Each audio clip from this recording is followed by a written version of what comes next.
করলে লঙ্কা কুচি, তারপরে সিন্দুক লবণ, দেখুন একটা সবজি হয়েছে, আলু, পেঁপে, বাদাম, মিষ্টি আলু, সাদা বাদাম তেল দিয়ে একটা লঙ্কা দিয়ে রান্না হয়েছে সিন্দুক লবণ। আজকে আমি আপনাদের সাথে একটা একাদশীর রেসিপি শেয়ার করব। এই যে এখানে 250 বাদাম আমি 3-4 ঘন্টা ভিজিয়ে রেখেছিলাম। এখন আমি প্রেসারে একটা মাত্র সিটি দিয়ে রেখে দেবো, হাওয়া বার করলে বের করব। পরে এগুলো প্রেসারে দিয়ে একটা সিটি দিয়ে রেখে দেবেন। প্রেসারে দিয়ে দিলাম,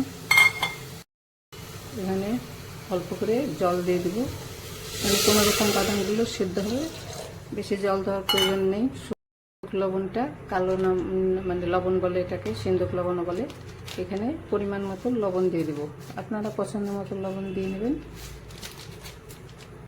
আর কোনো মশলা এখানে প্রয়োজন নেই।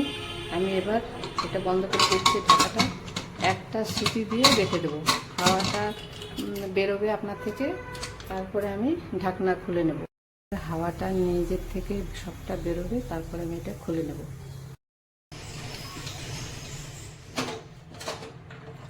বাদামগুলো আমার হয়ে গেছে সিদ্ধ।